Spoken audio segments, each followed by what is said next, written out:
Boas noites. Mal comezo de Arde Lucus. Esta tarde, na inauguración do campamento do Carril dos Fornos, produciuse un incendio que queimou dúas casetas, concretamente as pertencentes ás asociacións Lugdunum e Tirnanog.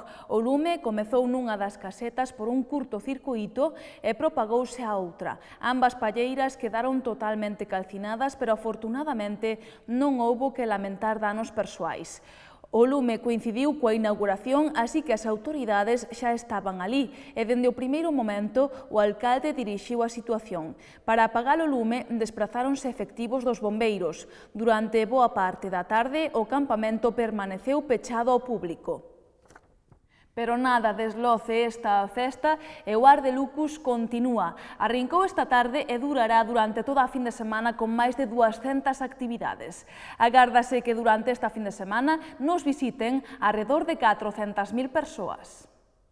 Esta tarde comezou unha nova edición do Arde Lucus, a 12ª, unha edición na que os lucenses se volcaron de novo para que esta histórica celebración medre ano a ano.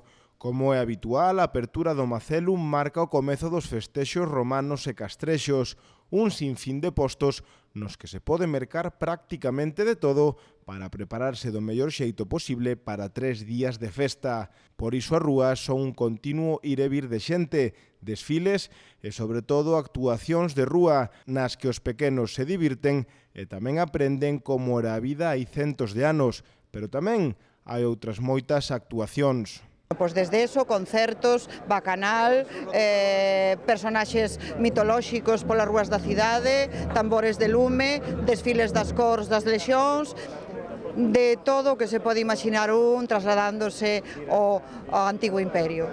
E como é habitual, o circo romano centrará a atención, pero nesta ocasión o circo chega con moitas novidades, xa que é un espectáculo completamente novo que sorprenderá a todos os espectadores.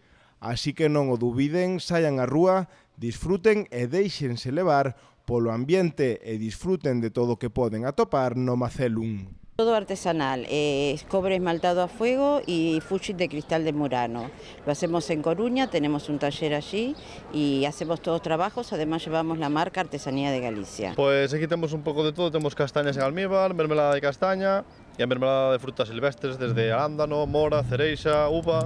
Temos mermelada sin azúcar, temos mel, castañas secas, temos un pouco de todo. Iso que a cerámica tradicional, a olería tradicional, a charrería, xerras, cuncas, algo típicamente que xa era romano tamén. Me gusta muchísimo la fiesta, hemos crecido con la fiesta. Ya te digo que cuando comenzamos eran 8 puestos los que había en la Plaza de la Soledad. Acá no había nada todavía. Cuando nos pasaron aquí, recién comenzó a crecer la feria. Ben, moi ben. Moita xente, moi ben, a verdade é que estamos contentos. Por eso repetimos. Bueno, é unha das festas, eu creo que máis bonitas e máis vistosas da nosa comunidade. Iso non cabe dúda. Ademais, este ano o Arde Lucus conta por primeira vez con Guardia Pretoriana. É o primeiro ano que participa esta asociación e, dado que o seu traballo é moi duro, incluso crearon o Bocata Pretoriano para recuperar forzas. Sírvese no DOT+. Cando decidimos facer a asociación, pois pensamos en algún grupo que non estivera representado.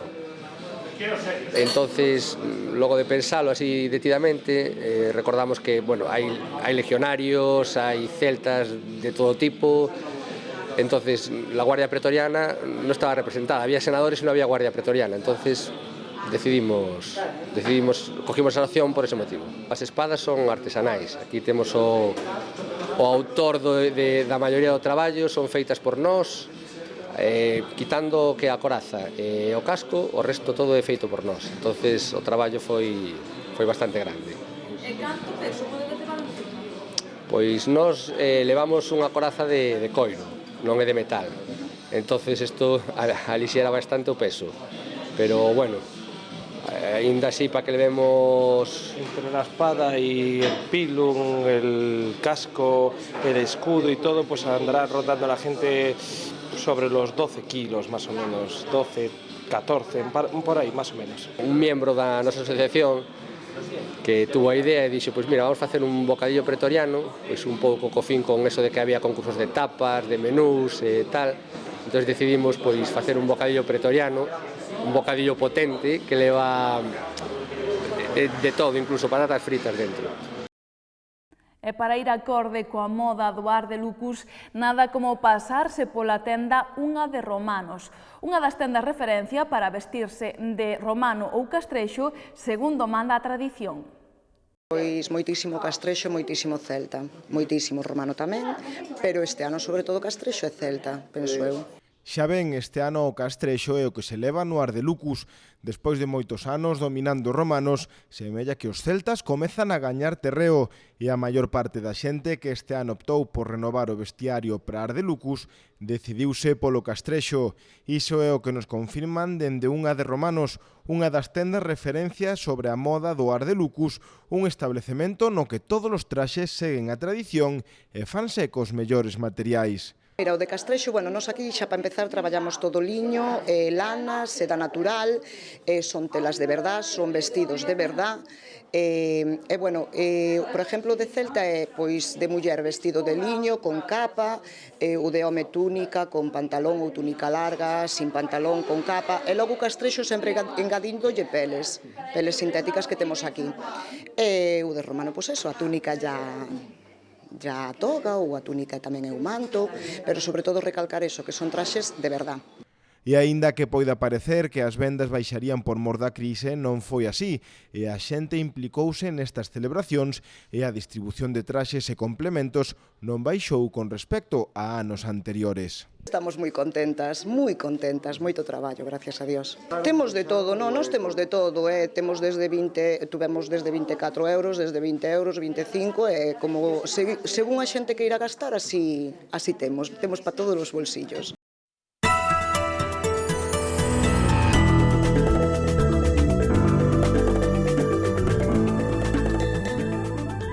Clave municipal, hoxe a Edil de Benestar Social presentou as actividades socioculturais de verán organizadas polo Concello. O vindeiro luns xa se abre o prazo para inscribirse nas aulas abertas. Un ano máis o Concello de Lugo aposta para axudar e para favorecer a conciliación da vida familiar na cidade, e por eso organizan estas actividades con esa finalidade. Por outro lado, tamén os nenos e nenas e as persoas maiores que teñan o seu tempo libre, o seu tempo de ocio, actividades que desarrollar na cidade. Bueno, as actividades están dirixidas a persoas empadroadas en Lugo, aínda que se houbera vacantes tamén poden optar outras persoas que nese momento estival estén pasando uns días aquí na cidade, pero sempre que haya vacantes. As actividades divídense en catro áreas, que son as aulas abertas, que van dirixidas a nenos e nenas de 4 a 12 anos, que consiste en ocupar o seu tempo nos distintos centros sociais con traballos manuais, xogos, excursións, saídas ao exterior, e de destacar que durante as 4 quincenas que ten o período estival se pode chegar a atender a preto de 600 nenos, o que conleva un beneficio para esos nenos e para os seus pais, nais e familias. A Deputación inviste outros 3,4 millóns de euros na conservación da rede viaria provincial. Así o anunciou hoxe o deputado socialista Manuel Martínez. Aprobamos o proceso de adxudicación da conservación da rede viaria provincial para o que resta 2013 e para todo o ano 2014 por valor de 3,4 millóns de euros.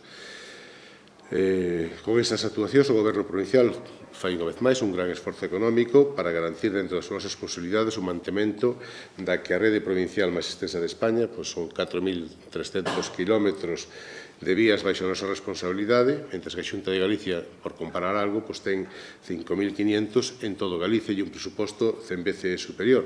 Ainda que se están queixando do estado das nosas carreteras, que é certo que están mal, e por certo se están a rebachear todos os concellos da provincia. Neste momento rebacheamos xa 23, estáse traballando en outros 19, co cual imagino que hacia julio e agosto terminaremos de rebachear toda a provincia, todas as carreteras da Diputación Provincial, o cual tamén é un esforzo importante. Pola súa banda, hoxe os populares queixáronse de que José Ramón Gómez Besteiro aínda non comparecera para explicar as xestións que levará a cabo a Deputación para que o legado de Álvaro Gil non teña que marchar do Museo Provincial. Somos conscientes de que é un litixio herdado, un problema que evidentemente coñecemos, que se iniciou hai varios anos, pero tamén nos vemos absolutamente na convicción de exixir a unha xente que leva con responsabilidades de goberno nesta institución 6 anos que den resultado das xestións que levan feito. A ineficacia ou inoperancia e a falta de xestión por parte do goberno de Gómez Besteiro, neste caso da Veiga, é claro, dado que chegamos a unha situación dunha sentencia firme e dunha condena en costas que como mínimo vai supoñer ás arcas públicas 250.000 euros. Sen dúbida, as decisións que se adoptou por parte do equipo de goberno que preside o señor Besteiro, lonxe de arreglar un problema herdado, sen dúbida, hoxe estamos ca información suficiente para afirmar que empeoraron as relacións ca familia, empeoraron a situación da Deputación respecto á posibilidade de continuar con esas pezas no Museo Provincial para disfrute de todos os lucenses. Os populares creemos que estamos ante unha gran falta de planificación, unha falta de planificación para poder incluso neste momento liderar unhas reunións que poidan chegar a bon porto ca familia, non hai proxecto e incluso a veces por algunha das comparecencias en medios do responsable da área hasta parece con moita inseguridade e cunha falta importante de documentación. Pero, e aquí é onde queríamos facer fincapé, o que nos parece absolutamente incomprensible en canto unha noticia de gran calado a nivel cultural para a nosa provincia e pasado unha semana quen preside a Deputación Provincial de Lugo non comparezca, non dé conta das xestións que está facendo e desatenda as súas responsabilidades non mandando un mensaxe de tranquilidade á cidadanía, sobre todo explicando que está a traballar para que as pezas non abandonen o museo.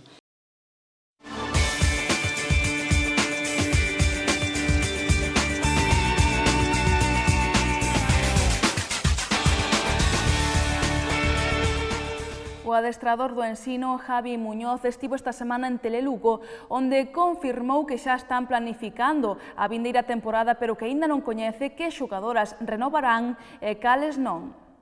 Aínda é moi cedo para saber cantas caras repetirán, non? O que sí que como sabedes, pois tanto eu como o clube tamén pois apostamos sempre pola continuidade, non? Eu coido que é fundamental nun clube e nun equipo pois ter un bloque de xogadoras, pois, digamos, común, un bloque de xogadoras que saiba perfectamente cales son os obxectivos que temos, cal é a maneira de xogar que temos, cales son os nosos valores, e a partir de aí, pois, rodeala das mellores xogadoras posibles, por suposto. O ano pasado fixemos unha aposta moi forte, que foi a de non fichar xogadoras estranxeiras nin extracomunitarias, nin comunitarias, e ao final pois foi un equipo pois con todo o produto nacional e ademais pois un produto con claro sabor galego, non? Claro sabor lucense, porque tan só 4 xogadoras son de fora da nosa comunidade e nese senso pois vamos a intentar traballar na mesma liña, non? Non sei se van repetir moitas caras, seguramente que a maioría sí, porque evidentemente o noso núcleo son as xogadoras daqui da casa e despois pois o resto das xogadoras pois estamos a intentar pois que algunhas se queden e sigan con nós e outras pois o mellor non van seguir e traeremos a outras xogadoras que de calquera xeito virán a complementar ou virán a reforzar pois o equipo que xa temos e o grupo que xa temos formado.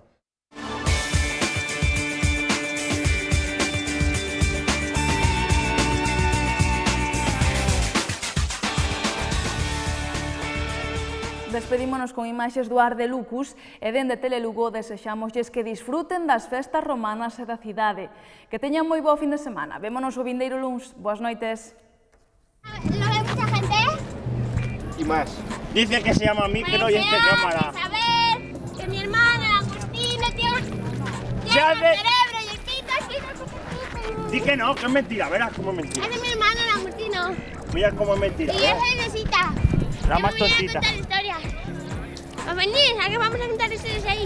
Di que no hemos venido a contar historias, hemos venido a matar romanos. ¡Por ahí van 3 romanos! ¡Quita que me los cargo! ¡Vale! ¡Necesita que me suelte!